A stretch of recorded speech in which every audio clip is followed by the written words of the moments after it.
فاتحہ۔ اللہم صلی علی محمد وعلی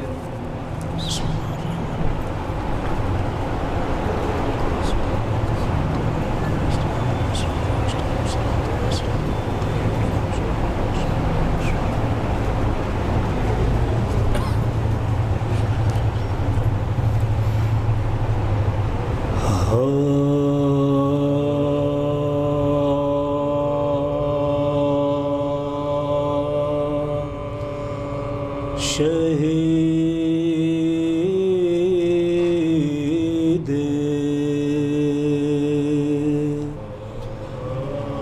کربلا بابا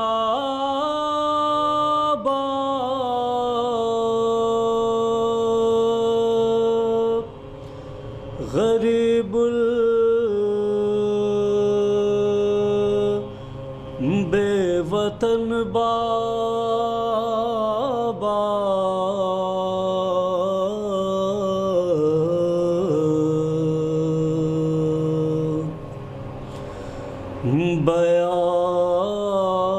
بیان کرتی تھی یہ صغرا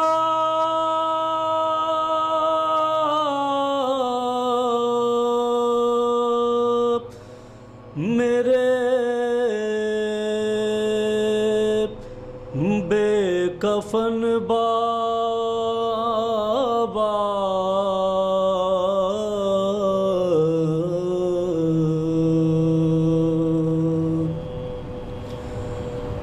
اگر ہمراہ میں ہوتی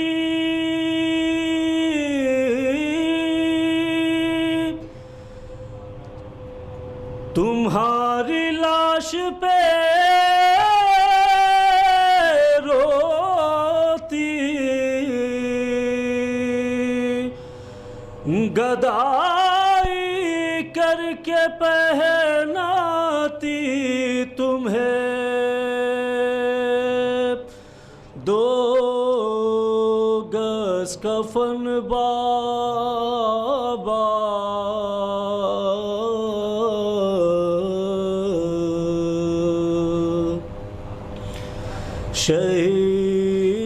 شہید کربلا بابا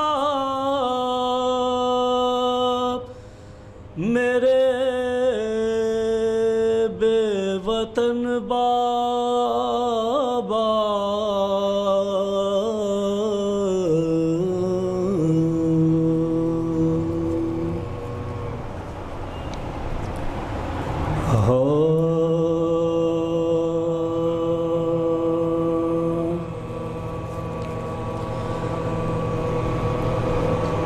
کس لخت جگر کی شادی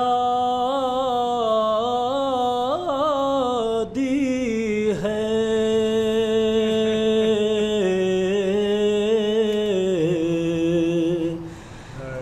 کس نور نظر کی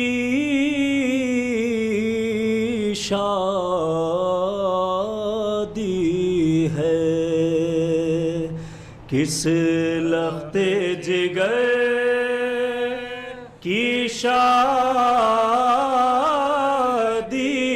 ہے کس نور نظر کی شادی ہے اللہ بلا کے جنگل میں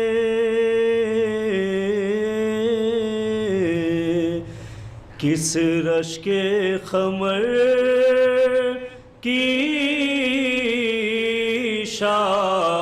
شادی ہے اللہ بلا کے جنگل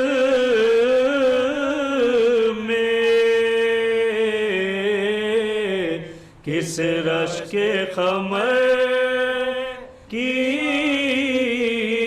شادی ہے آئے ہیں باراتی شادی میں پہنے ہوئے کیوں کالے کپڑے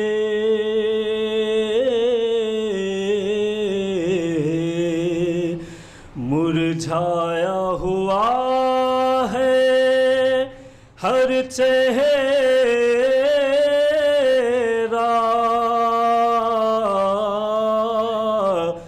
یہ کس گل کی شادی مرجھایا ہوا ہے ہر چہرہ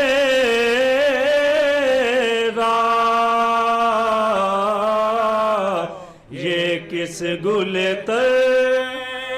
کی شادی ہے ماں شدت غم میں روتی ہے منہ اشکوں سے اپنا دھوتی ہے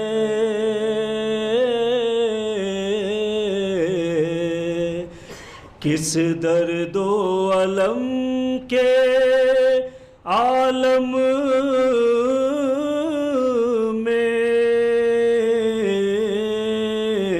فروا کے پسر کی شادی ہے کس درد و الم کے عالم میں فروا کے پسر کی شادی خیمے میں ہے ایک کوہرام بپا پیاسی ہے دلہن پیاسا دولہا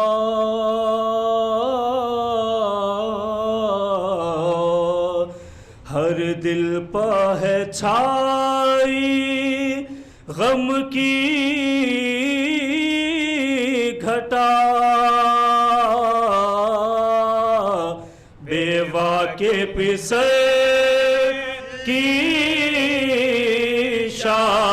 شادی ہر دل پہ ہے چھائی غم کی گھٹا بیوہ کے پسر کی شادی ہے یہ کیسا عروسی جوڑا ہے انداز کفن سے ملتا ہے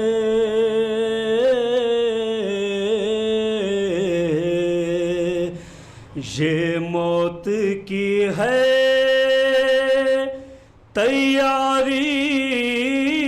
تیاریاں شبر کے گھر کی شادی یہ موت کی ہے تیاریاں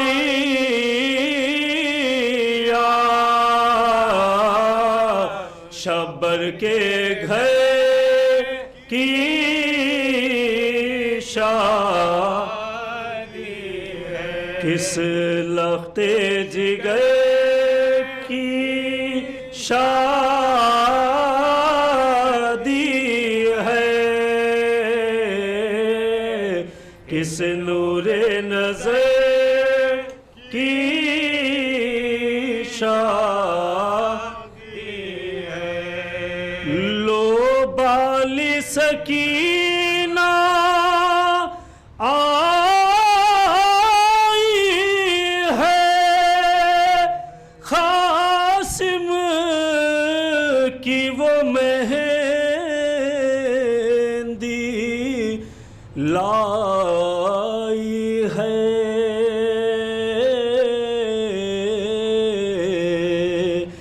کہہ دے کوئی بیوہ سے جا کر یہ اس کے پسر کی شادی ہے کہہ دے کوئی بیوہ سے جا کر یہ اس کے پسر کی شادی ہے دنیا میں حسن ایسی شادی دیکھی نہ کسی نے اور نہ سنی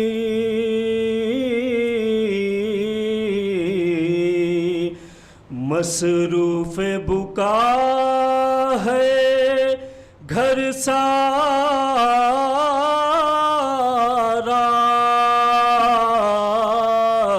شبیر کے گھر کی شادی ہے مصروف بکا ہے گھر سارا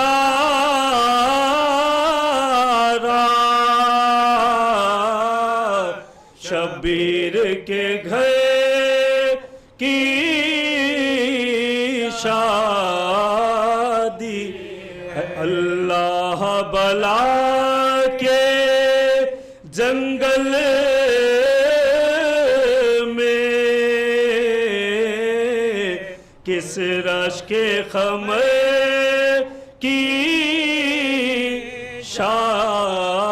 شادی ہے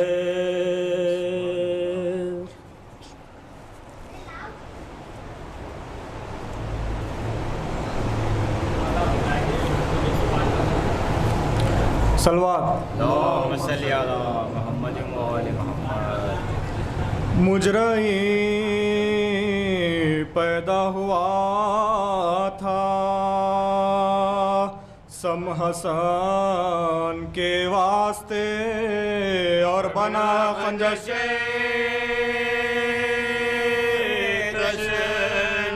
اور بنا خنجر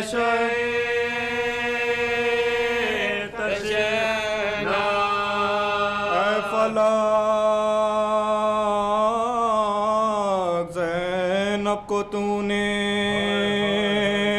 کیوں پھرا یا در بدر ماتم شبیر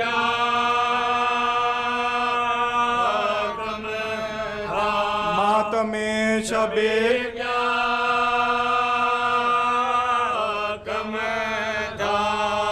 ہو کے زخمی جب گرا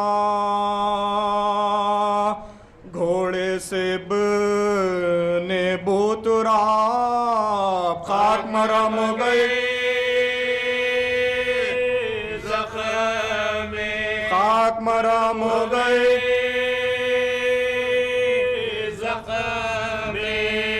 جس گھڑی بندنے لگا کنگنا تو حاطف نے کہا دستے گبرا میں جگہ دستے کبرا میں جگہ